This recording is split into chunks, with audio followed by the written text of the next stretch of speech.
Hello friends, मैं हूँ अर्चना और सक्सेस मंच में एक बार फिर से आपका वेलकम करती हूँ। तो आज हम चलेंगे भारतीय संविधान की एक जीवंत यात्रा पे, यानी कि अनुच्छेद 1 से लेके 106 तक प्रमुख संविधान संशोधनों की कहानी बयां करेंगे। संविधान जब निर्माण हुआ तो वो एक पत्थर की लकीर नहीं था, बल्कि एक जीता जागता दस्तावेज था।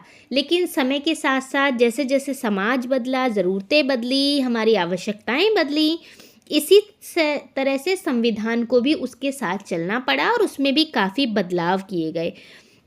1950 से अब तक देश की बदलती हुई सारी उम्मीदों को पूरा करने के लिए इसमें 106 बार बदलाव किए गए।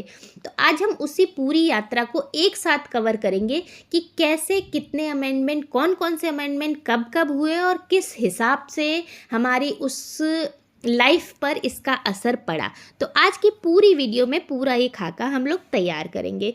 तो अगर आप लोग इस चैनल पे नए हैं तो चैनल को सब्सक्राइब करना, लाइक करना और शेयर करना बिल्कुल ना भूलें, क्योंकि इस टाइप की स्टोरीज जो छोटे छोटे पार्ट्स में है, मैं इस वीडियो में लाती रहती हूँ। इसके अलावा मेंस के लिए बहुत सारे प्लेलिस्ट इस चैनल पे हैं जो आप जाके देख सकते हैं, और भी आगे आने वाली वीडियो में आपको लाइफ चेंजिंग वीडियोज़ मिलेंगी यहाँ पर। चलिए शुरू करते हैं। तो बहुत अच्छी बात यह है कि हमारे संविधान में संशोधन हो सकता है आर्टिकल 368 के अकॉर्डिंग। ये जो संविधान संशोधन की प्रक्रिया है ये दक्षिण अफ्रीका से ली गई है, इससे प्रेरित है। तो संविधान जो संशोधन होता है आर्टिकल 368 के अकॉर्डिंग 3 टाइप से हो सकता है। नंबर 1 साधारण बहुमत से, सेकंड विशेष बहुमत से, और राज्य की सहमति और विशेष बहुमत दोनों एक साथ मिलाएंगे तो भी ये बन सकता है। ये जो साधारण बहुमत से जब हम संविधान का संशोधन करते हैं तो जितने लोग उस समय असेंबली में मौजूद होते हैं उनका वोटिंग 50% से ज़्यादा होना चाहिए, तो हम इसे साधारण बहुमत से पास मान लेते हैं। मान लीजिए कि उस समय हमारे 150 सदन में उपस्थित सदस्य हैं, तो अगर वोटिंग हो रही है तो 75+1 तो होना ही चाहिए, तब ये साधारण बहुमत से पारित माना जाएगा। सेकेंड, हम विशेष बहुमत की बात करते हैं तो इसमें कुल सदस्यों का बहुमत, माने कि जितने उस पार्लियामेंट में सदस्य हैं वो लेना पड़ेगा। इसके अलावा उपस्थित और वोट करने वालों का 2/3 बहुमत, पार्लियामेंट में जितने प्रेजेंट हैं उनका तो बहुमत होना ही चाहिए। इसके अलावा अगर मान लें 150 प्रेजेंट हैं तो इसका भी 2/3 वहाँ पे वोटिंग में उसके पॉजिटिव में जाना चाहिए। ज़्यादातर संविधान संशोधन इसी विशेष बहुमत के थ्रू होते हैं। तो होप आपको ये दोनों समझ में आ गया होगा। अब हम बात करते हैं विशेष बहुमत और राज्यों की सहमति से संबंधित। ज़्यादातर जब फेडरल स्ट्रक्चर की बात होती है, जब उस पर असर पड़ने वाला होता है, राज्यों पे कोई असर पड़ने वाला होता है, तब इस टाइप का संशोधन किया जाता है। इसमें क्या होता है, विशेष बहुमत जो हमने 2 में पढ़ा था वो तो होता ही होता है, उसके अलावा राज्यों की विधानसभाओं की मंजूरी बहुत ज़्यादा ज़रूरी होती है। तब इन दोनों का कॉम्बिनेशन हो जाता है तो हम इसे विशेष बहुमत पर राज्यों की सहमति से पारित बहुमत मानते हैं। तो ये 3 तरह के संशोधन आपको समझ में आ गए होंगे। चलिए आगे बात करते हैं। चलिए देखिए, जब संविधान हमारा बना उसके तुरंत बाद ही पहला संविधान संशोधन 1951 में शुरू होने लगा। अब बात करते हैं कि ऐसी कौन सी इमीडिएटली समस्या आ गई कि हमें संविधान संशोधन करना पड़ गया। तो संविधान लागू करने के 1 साल बाद ही रमेश थापर जैसे अदालती फैसलों से जमींदारी उन्मूलन और आरक्षण लागू करने में रुकावट आने लगी सरकार को। तो इसका समाधान के लिए यहाँ पर संविधान संशोधन किया गया, जो उसका इफेक्ट 9वीं अनुसूची में भी पड़ा। तो चलिए देखते हैं कौन कौन से इफेक्ट पड़े।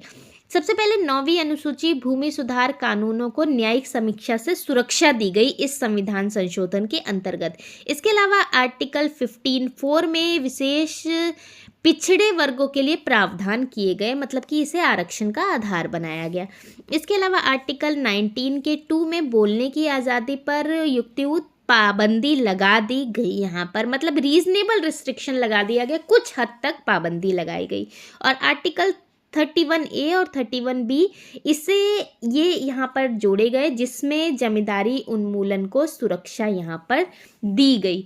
तो ये था हमारा संविधान संशोधन पहला यहाँ पर। अब बात करेंगे 7वें संविधान संशोधन की।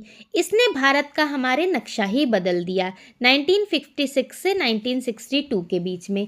सबसे पहले इसमें राज्य पुनर्गठन आयोग की सिफारिश की गई, ये 56 में आया था। इसके आधार पर भारत में 14 राज्य और 6 केंद्र शासित प्रदेश बने। अब इसमें जो भी संविधान संशोधन है, इसमें ये यहाँ पर और भी साथ में हुए हैं, जैसे कि 10वां संविधान संशोधन, जिसके तहत 1961 में दादर और नागर हवेली की स्थापना हुई। 12वें में दमन द्वीप और गोवा यहाँ पर अलग हुआ। इसके अलावा 13वां नागालैंड विशेष राज्य का दर्जा दिया गया इसे, और 14वां संविधान संशोधन 1962 में पुडुचेरी विधानसभा के साथ यहाँ पर इसको एक राज्य का दर्जा दिया गया। तो यहाँ पर आप यहाँ मैप में भी देख सकते हो, गोवा, दमन दीव, दादर नागर हवेली, पुडुचेरी और यहाँ नागालैंड। ये जो 1956 से 62 के बीच में हमारे बदलाव हुए थे, ये संशोधन यहाँ एक साइड समराइज करके आपको दे दिया गया है। और दोस्तों ये PDF आपको मेरे टेलीग्राम चैनल पे मिल जाएगी, तो आप वहाँ से जाके इसे डाउनलोड करना ना भूलें, ताकि आप पूरे अच्छे से इसे एक बार वीडियो देखने के बाद समझ सकें। अब बात करते हैं 1971 में, जब सत्ता का संघर्ष शुरू हुआ, मतलब कि संसद बनाम न्यायपालिका। सुप्रीम कोर्ट के गोलकनाथ फैसले में सुप्रीम कोर्ट ने कहा था संसद जो है वो मौलिक अधिकारों को छू भी नहीं सकती। तो इसके जवाब में संसद ने 24वां संविधान संशोधन पारित किया, जिसमें संसद को सर्वोच्चता या पावर दी गई। इसके अकॉर्डिंग संसद मौलिक अधिकारों सहित संविधान के किसी भी हिस्से को बदल सकती है और उसे राष्ट्रपति को उसमें मंजूरी देनी पड़े। मतलब इसे आप ऐसे भी समझ सकते हैं कि जब सुप्रीम कोर्ट ने मौलिक अधिकारों की रक्षा करने का बीड़ा उठाया, तो संसद ने अपनी वहां सर्वोच्चता दिखाई। उन्होंने कहा कि हम संविधान के किसी भी हिस्से को बदल सकते हैं और राष्ट्रपति को उसमें मंजूरी देनी ही पड़ेगी। चलिए नेक्स्ट संविधान संशोधन की बात करते हैं 26, जो कि विशेषाधिकार खत्म करने वाला है। राजा महाराजाओं को जो पीवी पर्स दिए जाते थे, विशेष अधिकार दिए जाते थे, एक अमाउंट फिक्स होता था उन्हें देने का, वो चीजें यहाँ बिल्कुल खत्म कर दी 26वें संविधान संशोधन के अंतर्गत। अब 42वें संविधान संशोधन की बात करते हैं, जिसे लघु संविधान या मिनी कॉन्स्टिट्यूशन भी कहा जाता था। जब इंडिया में इमरजेंसी लागू हुई थी, उसी दौरान ये संविधान संशोधन पारित हुआ था। संसद ने इसे किया था अपनी अथॉरिटी बनाने के लिए, इसे शॉर्ट में कहा जा सकता है। अब इसमें बहुत सारे चेंजेस हुए थे, बहुत जो मेन चेंजेस है एग्जाम में पूछे जाते हैं, उसके बारे में बात करते हैं। तो इसमें जो प्रेम्बल था, उसमें 3 वर्ड जोड़े गए, समाजवादी, पंथ निरपेक्ष और अखंडता। ये 3 वर्ड प्रेम्बल में नहीं थे जब स्टार्टिंग में इनिशियल में ये बना था, ये 3 वर्ड ऐड ऑन किए गए हैं। इसे लघु संविधान कहा जाता है क्योंकि इसमें बहुत ज़्यादा व्यापक बदलाव किए गए, बहुत ज़्यादा चेंजेस किए गए, इसीलिए इसे लघु संविधान कहा जाता है। इसमें मौलिक कर्तव्य जोड़े गए या फंडामेंटल ड्यूटीज, जो कि भाग 4A और अनुच्छेद 51A जोड़ा गया, जिसमें 10 मौलिक कर्तव्यों को ऐड ऑन किया गया। अब इसमें शक्ति संतुलन भी स्थापित किया गया, मतलब कि इनमें कहा गया कि अगर कैबिनेट कोई सलाह दे रहा है तो राष्ट्रपति को उन्हें मानना बहुत ज़्यादा ज़रूरी है। और राज्य के 5 जो सब्जेक्ट थे, जो राज्य सूची में दिए गए थे, उसे संवर्ती सूची में डाल दिया गया, जैसे कि शिक्षा, वन, इस टाइप के जो भी सब्जेक्ट थे, 5 सब्जेक्ट, उसको संवर्ती सूची में डाला गया इस संविधान संशोधन के अंतर्गत। बट जब जनता पार्टी की सरकार आई तो उसने जो 42वां संविधान संशोधन था, उसमें कुछ वापस संतुलन किया और उसमें वापस संशोधन किया। तो उसको किया 44 संविधान संशोधन 1978 के तहत। इसमें जो भी वहाँ पे चेंजेस किए गए थे, उसको यहाँ वापस से संतुलन की वापसी की गई। इसमें प्रॉपर्टी के राइट को मौलिक अधिकार से हटाकर वापस कानूनी अधिकार बना दिया गया आर्टिकल 300A के तहत। मतलब कि मौलिक अधिकार में आर्टिकल 31 में प्रॉपर्टी का राइट दिया गया था, इसको कानूनी अधिकार बनाया गया। और आपातकाल की इसमें सुरक्षा बन दी गई, मतलब कि आंतरिक अशांति को बदलकर सशस्त्र विद्रोह इसको नाम दिया गया। हमारे देश में जब भी इमरजेंसी लगती थी तो उसे कहा गया था कि आंतरिक अशांति के आधार पर इमरजेंसी लगाई जा रही है, बट उसका नाम चेंज करके सशस्त्र विद्रोह कहा गया। और ये आपातकाल हमेशा कैबिनेट की लिखित सलाह पर अनिवार्य किया गया। इसके अलावा राष्ट्रपति की शक्तियां उन्हें वापस दी गई। थोड़ी बहुत, पूरी तो नहीं। उनको अगर कैबिनेट कोई सलाह देती थी तो उन्हें पुनर्विचार के लिए राष्ट्रपति उसे वापस लौटा सकता था। बट अगर एक बार पुनर्विचार के लिए राष्ट्रपति ने लौटा दिया तो अगर दोबारा कैबिनेट उसे राष्ट्रपति के बाद भेजती है तो उसे सलाह मानना अनिवार्य होता था। इसके अलावा 1980 का दशक जब था तो वहाँ पर राजनीति में बहुत सारे चेंजेस किए गए और युवाओं को बहुत सारी शक्ति प्रदान की गई। एक अमेंडमेंट था 52वां संविधान संशोधन अधिनियम 1985। ये दल बदल विरोधी कानून था, मतलब कि आयाराम और गयाराम की राजनीति इसने खत्म कर दी। 10वीं अनुसूची इसके अंतर्गत जोड़ी गई और पार्टी बदलने पर सदस्यता यहाँ रद्द करने का प्रावधान किया गया, क्योंकि कुछ लोग पार्टी में आते थे और वो अगर कुछ अच्छा लालच मिलता था तो पार्टी छोड़ के चले जाते थे। इस पर रोक लगाने के लिए ये संशोधन किया गया। इसके अलावा 61वां संविधान संशोधन 1989, इसमें युवाओं को और ज़्यादा राजनीति में उतरने का मौका दिया गया। उम्र मतदान की पहले 21 साल होती थी, उसे घटाकर 18 साल कर दी गई ताकि ज़्यादा से ज़्यादा युवा लोकतंत्र से जुड़ सके। लोकतंत्र को बेसिक लेवल पे मजबूत बनाने के लिए 1992 में एक थर्ड लेयर का कॉन्स्टिट्यूशन का अमेंडमेंट किया गया। यहाँ पर एक था 73वां संविधान संशोधन, जिसमें पंचायती राज में संशोधन किया गया और भाग 9 और 11वीं अनुसूची उसमें जोड़ी गई। इसमें पंचायतों को संवैधानिक दर्जा प्रदान किया गया और महिलाओं और SC/ST के लिए आरक्षण यहाँ पर प्रोवाइड किया गया। इस जो 1992 में प्रोविज़न हुए, इसने लोकल गवर्नमेंट में काफ़ी हद तक चेंज कर दिया। इसके साथ ही साथ जब पंचायतों में चेंज हुआ तो नगर पालिका में भी चेंज किया गया।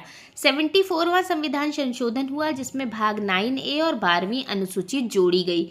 शहरी निकायों को भी संवैधानिक सुरक्षा प्रदान की गई इसके अंतर्गत। इससे पहले बस थोड़ी बहुत बातें कही गई थी आर्टिकल्स में, बट प्रॉपर संविधान संशोधन के थ्रू भाग 9 और 9A यहाँ पर जोड़ा गया, जो कि पंचायती राज और नगर पालिका से संबंधित था। अब सरकार को याद आई शिक्षा के अधिकारों की और सरकार की सीमाओं को थोड़ा सा लिमिटेड किया गया।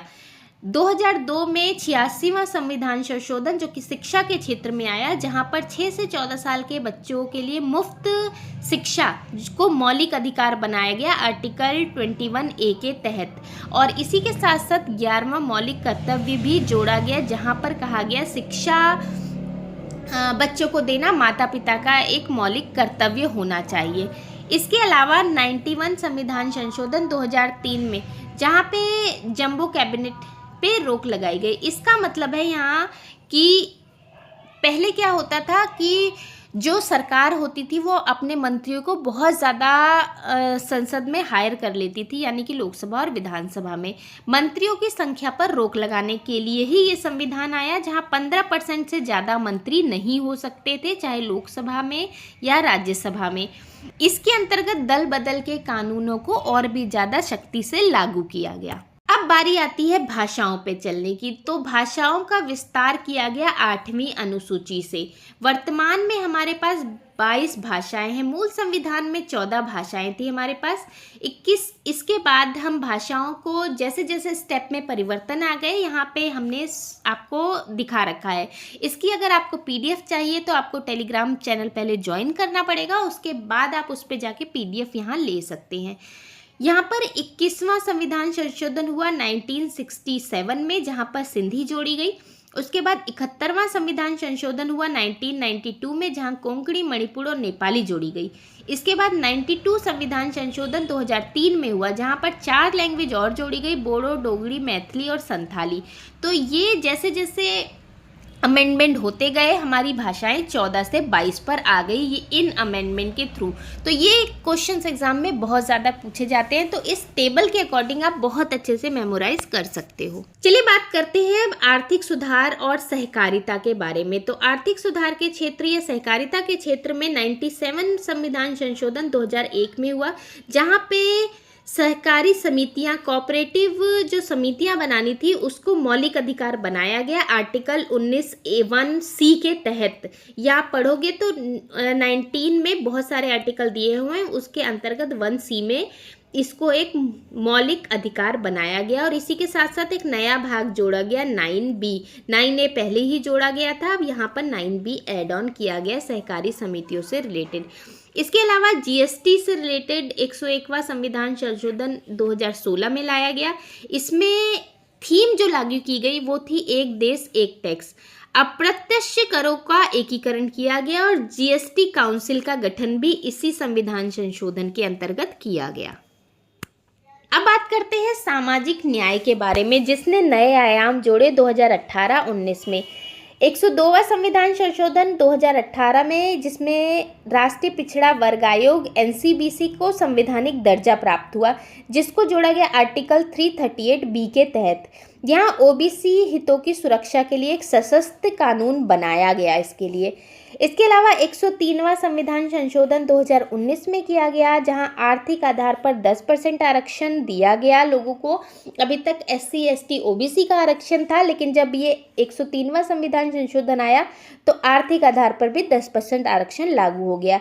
इसके तहत संविधान में 15(6) और 16(6) आर्टिकल यहाँ पर ऐड ऑन किए गए।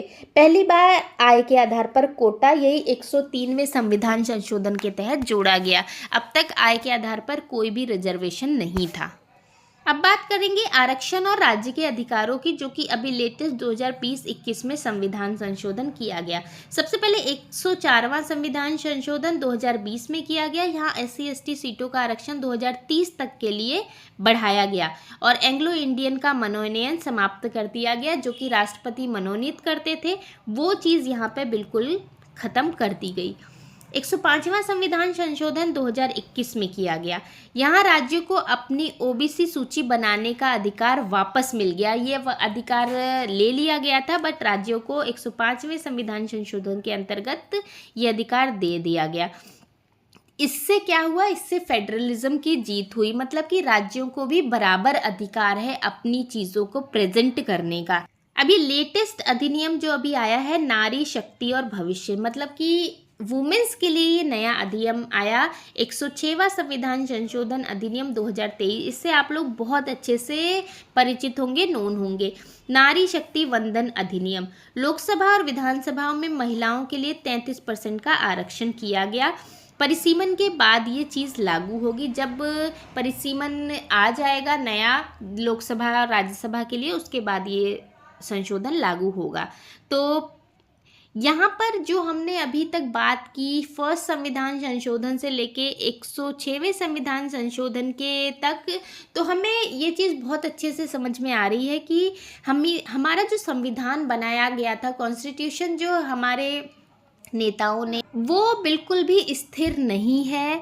वो निरंतर विकास कर रहा है, अपने अंदर चेंजेस ला रहा है। जैसे हमारे पूरे समाज में आर्थिक, राजनीतिक जैसे भी बदलाव आ रहे हैं, उसी के हिसाब से हमारा संविधान भी बदलता जा रहा है। आज हमने पूरे प्रॉपर पहले संविधान संशोधन से लेके 106वें संविधान संशोधन के बीच की बात की। इसमें ऐसे आर्टिकल हमने ऐड ऑन किए हैं जो आपके एग्ज़ाम के पॉइंट ऑफ व्यू से बहुत ज़्यादा इम्पॉर्टेंट है। तो होप आपको आज की वीडियो थॉरली बहुत अच्छे से क्लियर हो गई होगी। इसके PDF के लिए टेलीग्राम ज्वाइन करें, लिंक डिस्क्रिप्शन में है, PDF वहाँ से डाउनलोड कर सकते हैं। इसके अलावा चैनल्स पे बहुत सारी और वीडियो जो कि pre mains RO ARO BEO सभी से रिलेटेड है, उसको जाके आप ज़रूर एक बार गो थ्रू करें। और मैं टाइम पे स्ट्रेटजीज़ भी लेकर आती हूँ कि कैसे आप तैयारी कर सकते हैं एग्ज़ाम की। तो उसके लिए चैनल को सब्सक्राइब, शेयर, लाइक और ज़रूर करें। आज के लिए बस इतना ही। Thank you, thanks for watching success मंच।